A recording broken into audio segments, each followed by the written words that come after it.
Subscribe कीजिए हमारे channel नूर रज़ा को और बेल आइकन को प्रेस कीजिए जिससे आपको हमारी न्यू वीडियो की नोटिफिकेशन मिलती रहे।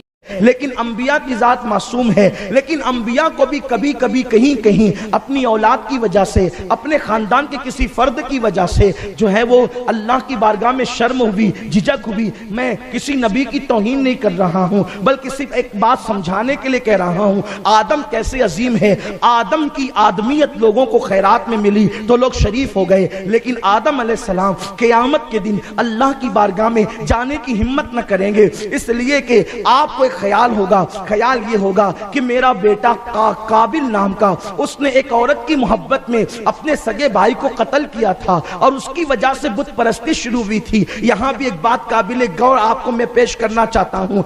दुनिया के अंदर सबसे पहला झगड़ा एक औरत के हुस्न की बुनियाद पर लड़ा गया। सबसे पहली बुत परस्ती एक औरत के हुस्न की बुनियाद पर हुई। सबसे पहले बाप की नाफरमानी औरत के हुस्न की बुनियाद पर हुई। सबसे पहले अल्लाह की नाफरमानी औरत के हुस्न की बुनियाद पे हुई। सबसे पहले शरीयत के कानून को पीठ के पीछे एक औरत के हुस्न की बुनियाद पर डाला गया। काश के मेरी कौम के जवान समझते और वो यूट्यूब पर और फेसबुक पर और वो मोबाइल पर या अपने गली मोहल्लों के अंदर किसी से अपनी आंख न लड़ाते। आजकल के नौजवान माज़ अल्लाह जहां पर लड़कियों का हुस्न देखा वहीं पर ढेर हो जाते हैं। कोई फोन पर गुफ्तगू कर रहा है, कोई नाजायज ताल्लुकात कायम कर रहा है, कोई कुछ कर रहा है, कोई कुछ कर रहा है। अच्छी तरह याद रखो, अपनी नजरों की हिफाजत करो।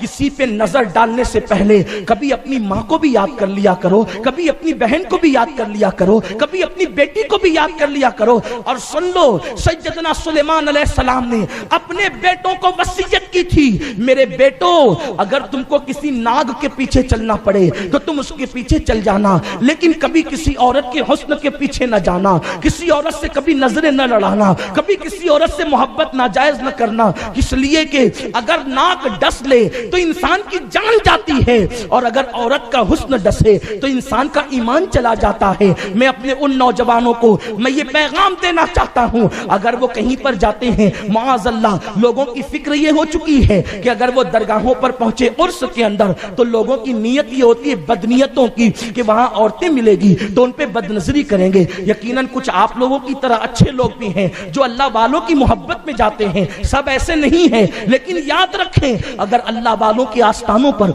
आप इस तरह गए बदनीयती लेकर के तो दुनिया भी तबाह हो जाएगी, आखिरत भी तबाह हो जाएगी। कुछ लोग माह मुहर्रमुल हराम की 9 और 10 तारीख को इसलिए घूमने निकलते हैं, चल यार औरतें मिलेंगी तो धक्के देंगे। मैं तुमसे पूछना चाहता हूं, ये जो कुर्बानी हम बता रहे हैं इमाम अली मकाम की, क्यों बता रहे हैं? ताकि तुम महसूस करो ये अजान, ये नमाज, ये कुरान हमारे घर तक पहुंचाने के लिए खानदान नबूवत के लोगों की कुर्बानी कितनी बड़ी है। उस कुर्बानी को भुला दोगे तो दुनिया तुम्हें सफ़े हस्ती से मिटा देगी। इसलिए याद रखना, अपनी आंखों की हिफाजत करना, अपने अंदर तकद्दुस पैदा करना। तो अर्ज ये कर रहा था, जनाब आदम अलैहिस्सलाम जो है रब की बारगाह में क़यामत के दिन जाने में इसलिए शर्माएंगे कि मेरा बेटा काबिल जो है उसने अपने भाई को कत्ल किया, उसने बुत परस्ती की बुनियाद रखी, इसलिए एक बेटे की वजह से देखिए हजरत आदम शर्मा रहे हैं।